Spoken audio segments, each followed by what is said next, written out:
Warning. This episode of the Karma Files, Paranormal and Unexplained may not be suitable for young ears. Parental discretion is advised.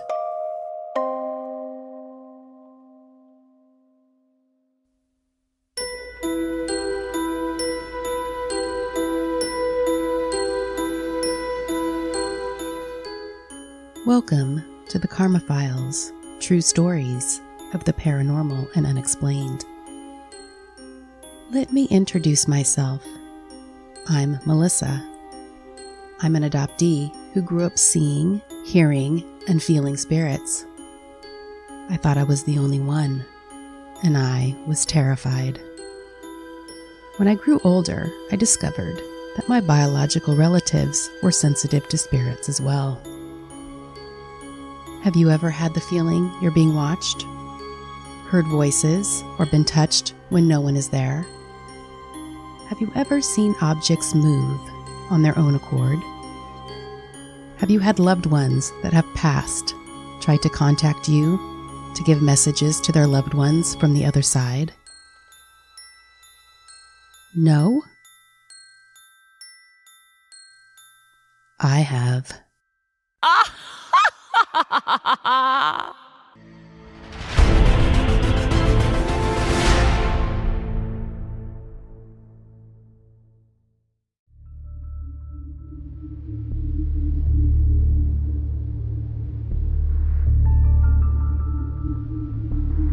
This is Ken's nightmare.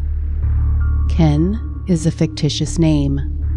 Location and date are unknown. This story is retold by a journalist living in Turkey who investigates the paranormal as his special interest. The story you are about to hear is a true story that was shared with him by one of his readers on condition of anonymity. Ken was born in 1968. His father was a miner, and he too was a miner himself. This incident happened to him in the mine, where he worked a year or two before he retired.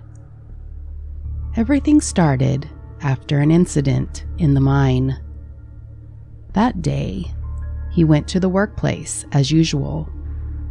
In the morning, after having breakfast in the canteen of the workplace, he got into the cage to go 260 meters underground. The cage is like an elevator.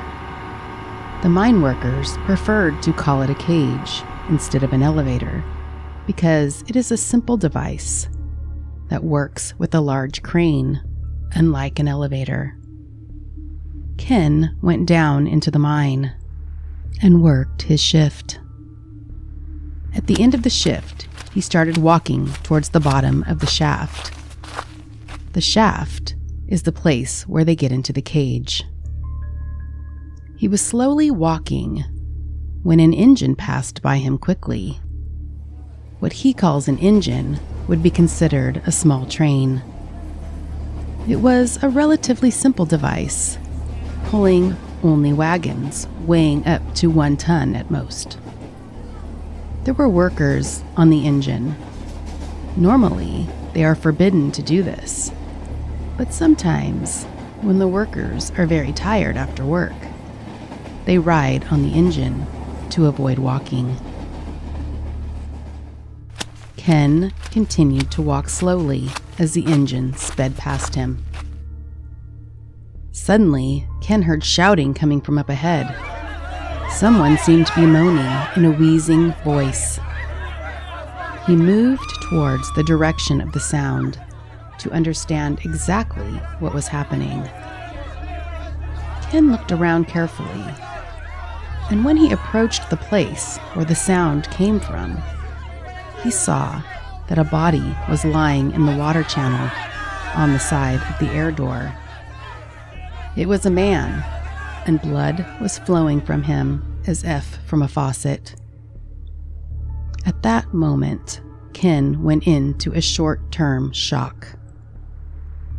In the chaos, they immediately carried the injured person to the lift entrance, which they call the bottom of the shaft, and sent the man to the hospital.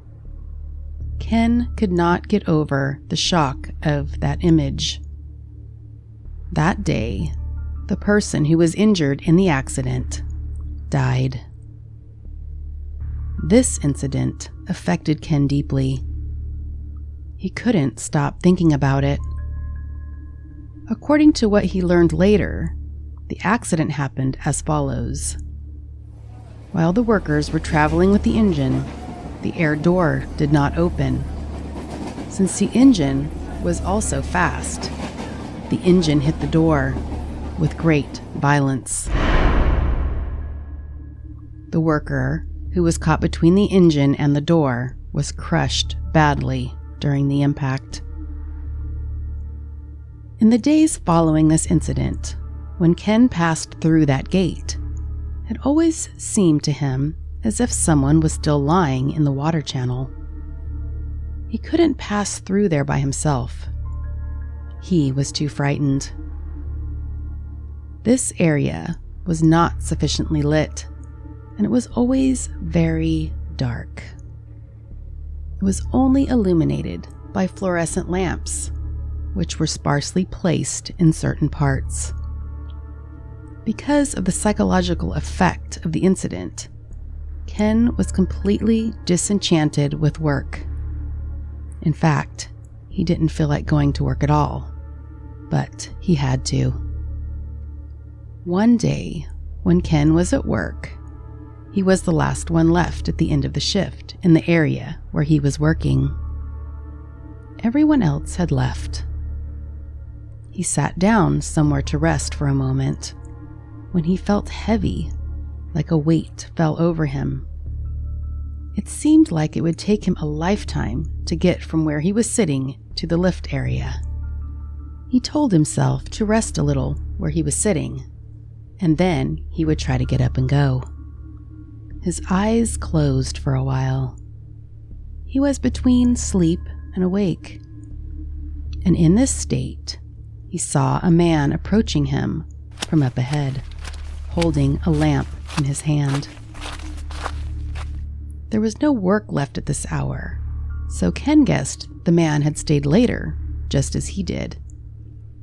Then, the light that was approaching him suddenly disappeared.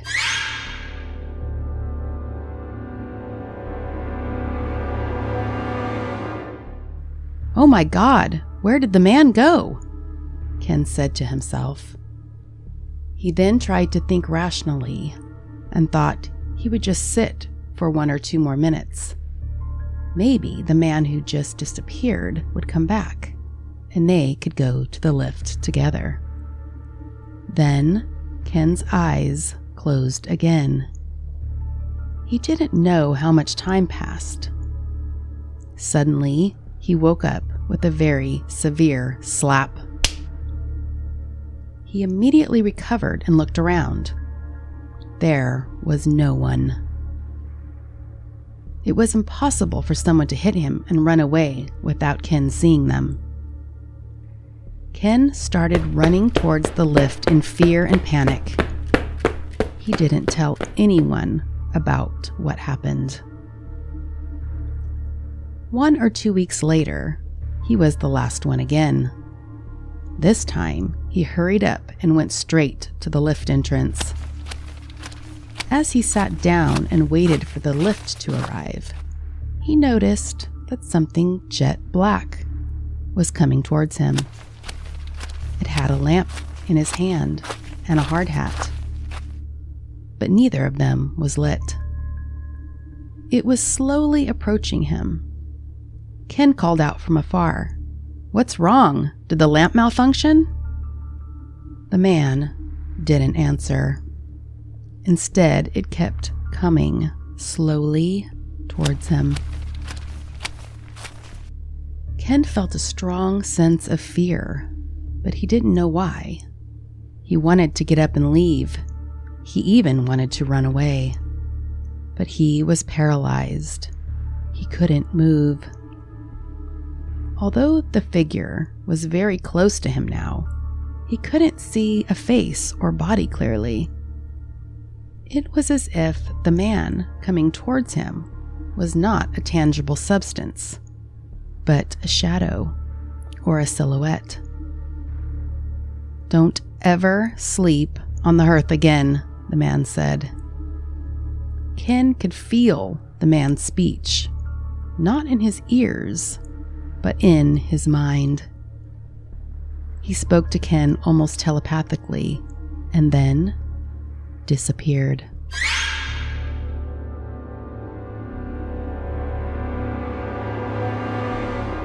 Ken had heard of such events from a few other people before, but he didn't believe them. At that moment, those stories he had heard went through his mind. He read all the prayers he knew. That black silhouette had not harmed him, but experiencing that moment had further disrupted his already fragile mental health. He couldn't get up from where he was sitting for almost 1 to 2 minutes. After a while, he pulled himself together and walked away in disbelief. When he finally told his friends what had happened to him, they did not believe Ken. Then he told what happened to him to the imam of the village where he lived. The imam believed him and said the following: "They are the owners of the mines. As you know, according to Islamic belief, the souls of martyrs can choose to stay in this world instead of going to the hereafter if they wish. According to a saying of the Islamic prophet Muhammad, those who die under the rubble are considered martyrs, just like those who die in war. That's why we call people who died in the mines mine martyrs. Most probably, that thing you saw in the mine was the spirit of a mine martyr, and it warned you. He wanted to protect you." After that day, Ken never slept in the mine again. Mining is a dangerous profession. There is no way to make a mine completely safe. These are the words owners have always used to excuse needless deaths, and also the words miners use to prepare for them. As always, take what you need for your daydreams and leave what you don't for your nightmares. Sweet dreams.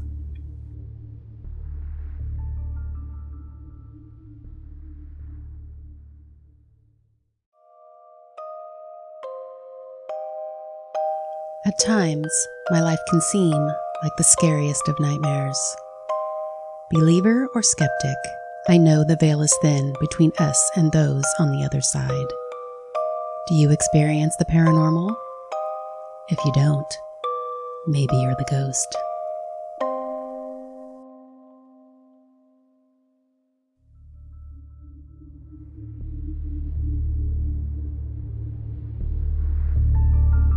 This was a full moon bonus episode of the Mind Your Own Karma podcast called The Karma Files.